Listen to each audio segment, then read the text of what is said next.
como implantar essa cultura de experiência do cliente para ter um time bem treinado, para que essa tecnologia que a gente desenvolve, que o cara de dev ele precisa entender que tem que ser uma boa experiência para o cara, porque não adianta você fazer uma coisa mirabolante e querer fazer complexidade naquilo que pode ser fácil.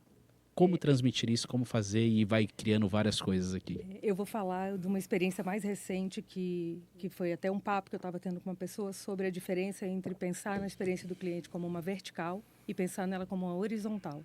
Então, assim como a cultura de uma empresa é horizontal, eu acredito que a experiência do cliente também tem que ser, né? Então, esse lugar de dar as melhores ferramentas para quem vai atender ou para quem vai vender, não adianta se eu não tiver com todo o processo, é o jurídico, é o financeiro, é o todo pensando nesse lugar do cliente, né? Então, assim, eu acho que não é fácil, porque ainda é visto como custo.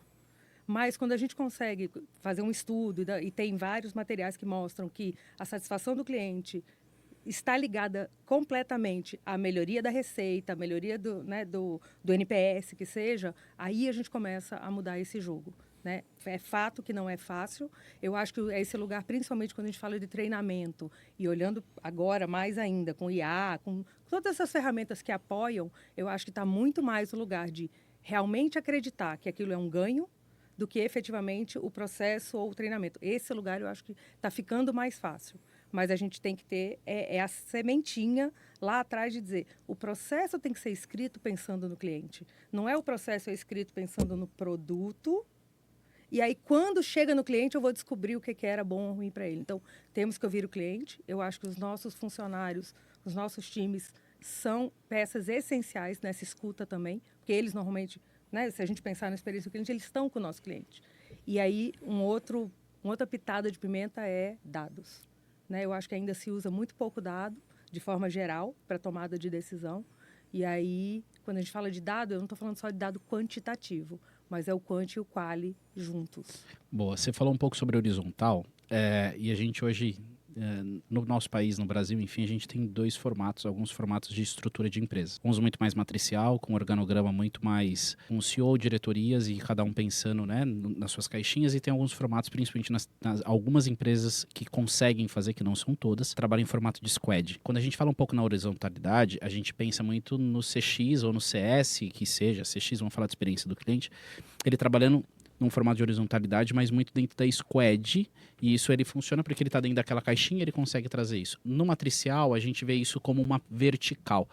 Para você, o quanto a vertical atrapalha ou não, ou de que maneira para quem trabalha numa estrutura verticalizada, como que ela consegue jogar a experiência do cliente para ser uma horizontal e não trabalhar como vertical, eu olho a minha caixinha e ponto e acabou, e só olho o cliente quando eu faço um onboarding ou faço um ongoing, faço um NPS, faço CSAT, e o quanto você ganha trabalhando em squad, porque a squad eu já trabalhei em algumas empresas, todo mundo tenta fazer, mas nem sempre todo mundo faz com excelência, então a gente acaba se perdendo um pouco aqui.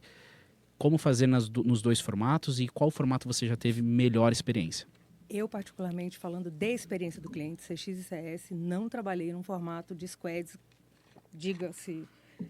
Quando eu entrei, por exemplo, na última empresa, eu era a Group Product Manager, então eu tinha os squads e tal, não era exatamente isso, mas fazendo a referência é essa, mas ela era vertical para atender o time de atendimento, tá? E eu, particularmente, desafiei o status quo na época e disse, isso não vai funcionar.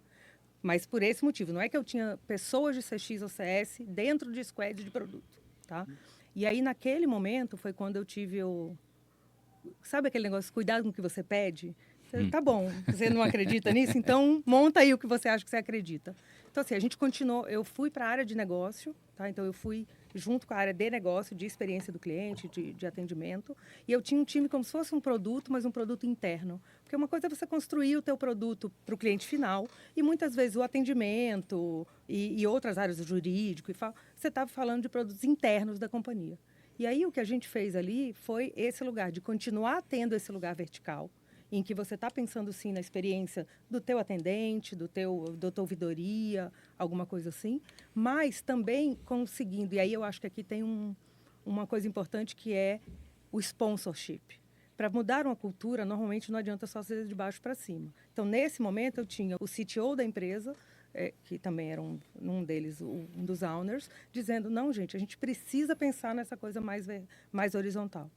E aí começou a ser uma coisa de trazer dados e de discutir, de estar nas discussões tá? Não necessariamente como um squad, mas aí sendo mais operacionalmente, escrevendo o que precisa ser pensado, né? Fazendo design thinking e conseguindo trabalhar junto com as equipes de design, por exemplo, para colocar o que vem também de fora do cliente e usando dados internos para fazer esse match.